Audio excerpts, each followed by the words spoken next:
Yinz Guys RC. Hey, welcome to this week's episode of Yinz Guys RC. This week in Toolbox Tech, we've got a quick lesson on soldering, and RC Fett is back with us. So let's get started. Shuffling all the trash compactors on the detention level. My backpacks got jets. Well, I'm Bola. Well, I'm Fett. Well, I bounty hunt for a job hard to finance. Alright, we're back once again with RC Fett, and today we're going to talk about where you fly. Where do you fly, RC Fett? Well, normally I fly on Alderaan, but it's not be there any longer, so I fly at a park across from my home. Okay. Have you ever flown at an AMA field or any type of organized model air park?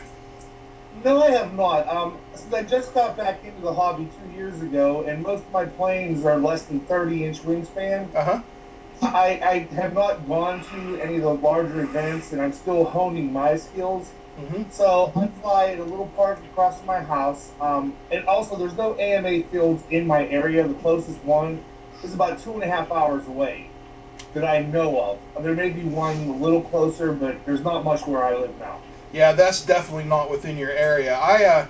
I travel about 40 minutes to get to my AMA field. That's about as far as I'd be willing to go. Yes, since the Empire broke up, it's been kind of hard finding a place to fly. That's for sure. We used to be so organized. Now they're everywhere. Rebel scum and everything. Always. So, you fly in a park, you said, across the street from your house. Do you ever have any run-in with the local park inhabitants?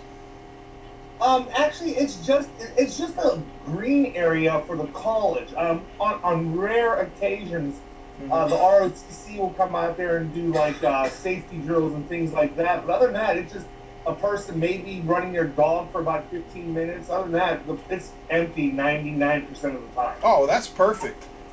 When I first started flying, I used to fly at the local industrial park, and nobody ever came out and looked at us. Occasionally the sheriff would come out, and they thought it was pretty cool. They'd watch it too.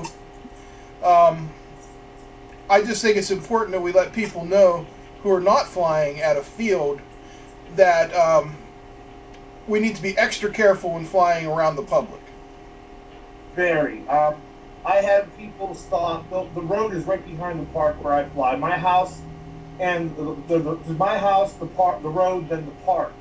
And I've had people stop and just watch me and pull into the little, it's not a parking lot, but there's like a ramp for vehicles to get up there if they need to do their emergency drills. And I've had the local college police, because that is actually college property, stop by and just watch me fly and ask me questions. And it's been quite enjoyable and positive experience. I don't fly over the road. I stay right within the limits of the park. The park's about the size of a football field and a half. And a lot of people just enjoy watching me, especially when I'm flying my pits or because they're a little larger plane, or my Trinity, and I'm up there doing some rolls and snaps and loops, and people enjoy just watching the little mini air show.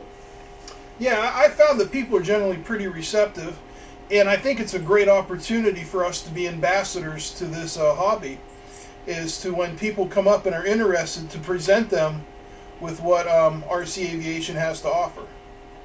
Yes, definitely. It's a good interaction between us and the non-flying public, so to speak. Yeah, I hate seeing these news articles where they say, radio-controlled drone does this or radio-controlled drone does that. It kind of casts a bad light on us. Yes, and technically, even what the Air Force is flying, they're not drones. They're not autonomous. Right. If you have a person using a controller with first-person view, that is not a drone. That is an unmanned aerial vehicle, or in our case, it's an RC plane or helicopter. Right. It's just a little bit of media hype. They're getting their pound of flesh out of it. I just hope it doesn't affect us too bad when the FAA comes down with their ruling here in the next year or so. I hope so. I hope not either. He's never flown anything radio controlled before, and he tried to take the controller. I'm like, no. Not gonna happen. blaster to the head stopped that quick, but it was on stun only, so it wasn't anything bad. Yeah, that's good. My general answer to these people is, sure, you can fly it. All you have to do is put down a deposit for the cost of the aircraft. Or keys to your car. Yeah, exactly. Depending on which aircraft you're flying at the time. Yeah, mine, $10 and you're covered.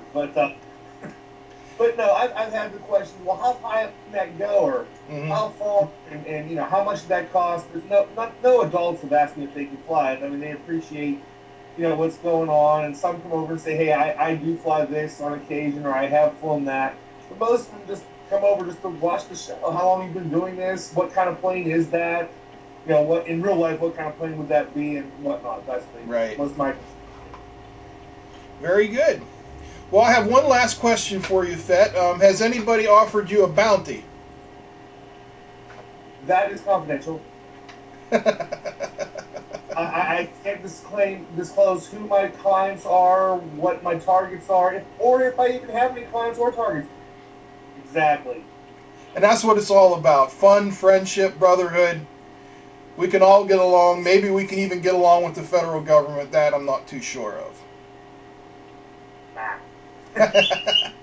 All right, well, that's our time for today with RC Fett. Thanks for being with us again, and I hope you'll be on in the future. Thank you for having me. It's been a pleasure. All right, thank you. We'll be right back after this, guys.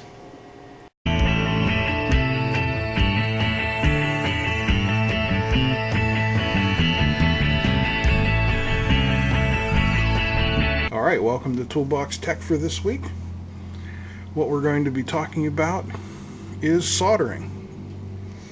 So you're going to need a couple things.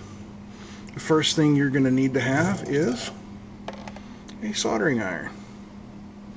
What I've got here is a very simple 60-watt soldering iron. You're going to need some solder. You want to make sure you get electric solder or rosin core solder.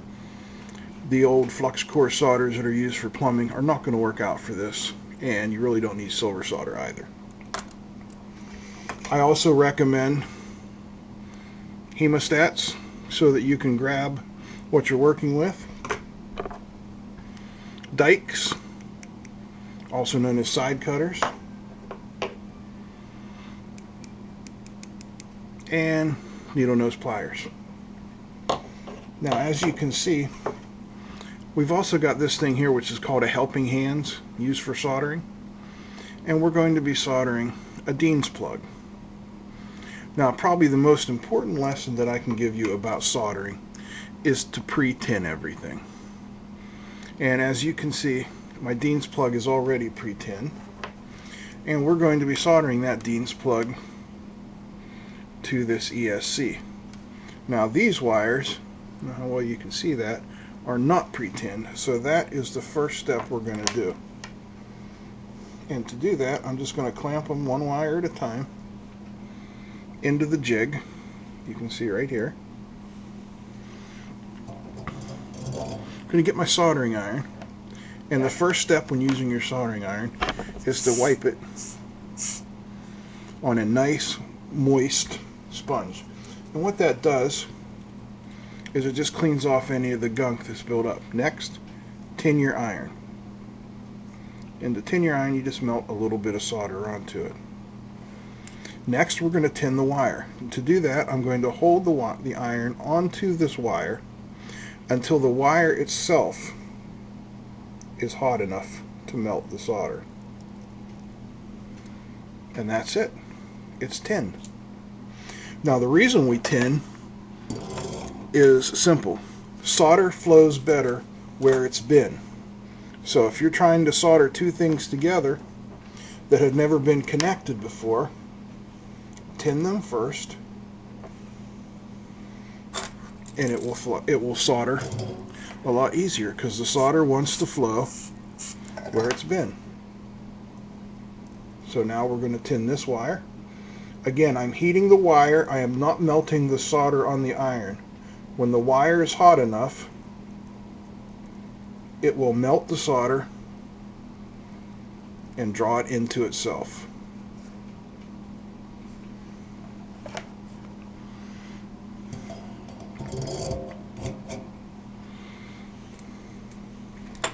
So our wires are tinned. You should be able to see that pretty well there. And our plug is tinned. So the next step is just to mate them up. And to do that, I'm going to clamp the wire in the jig.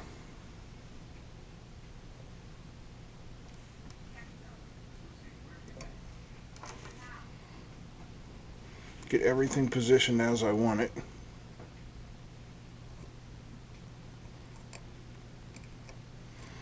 That's the beauty of soldering with a jig. It'll allow you to hold things where you want them.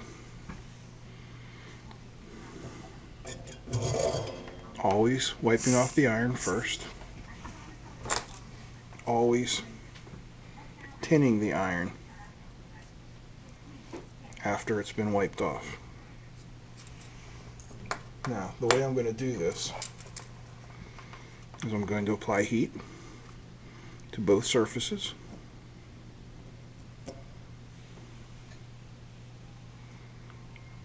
And when they're hot enough,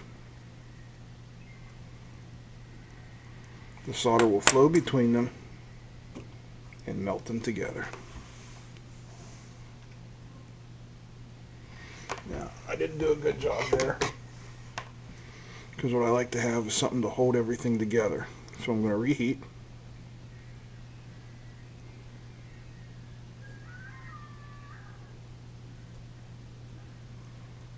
There we go.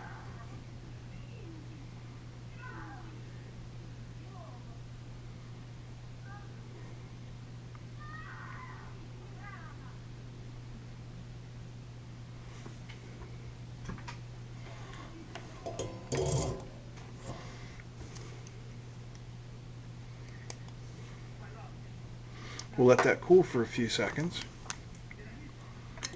and we'll do the other one.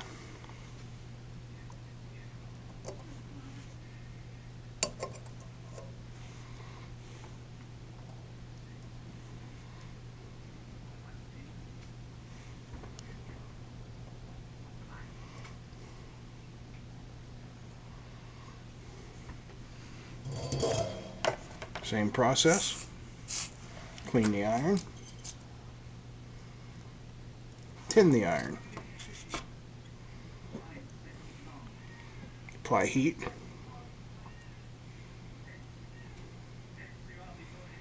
When the surfaces are hot enough,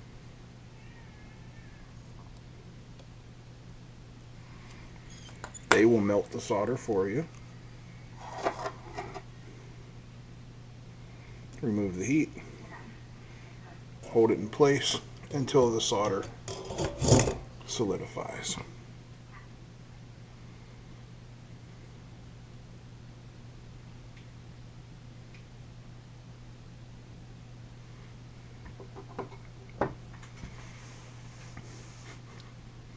All we need to do now is let that cool for a few minutes and then insulate.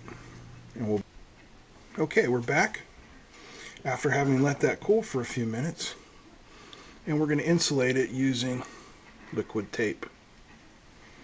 You can use shrink wrap, heat shrink, whatever you want to call it, or some people still use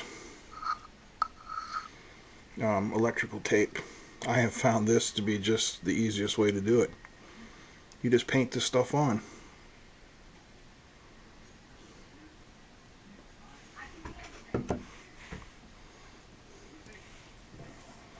Give it about 5 minutes.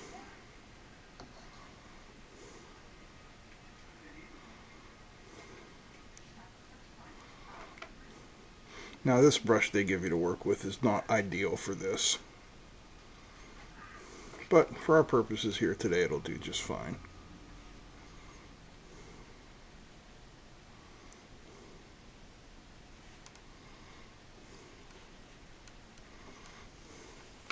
Now when that dries, yeah, we can wipe that off there like that.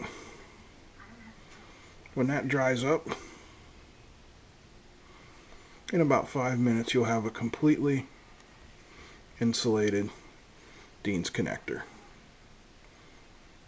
No worries about heat shrink. And that'll last forever. That's Toolbox Tech for this week. Thanks for joining me. Well, guys, that's Yinz Guys RC for this week.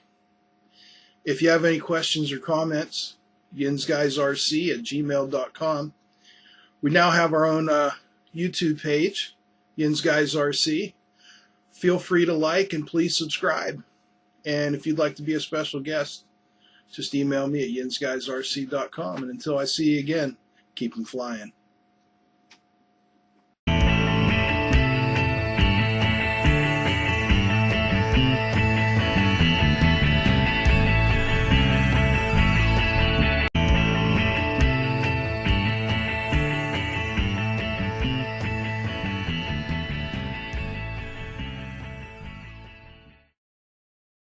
Thanks for watching. Now get out of here.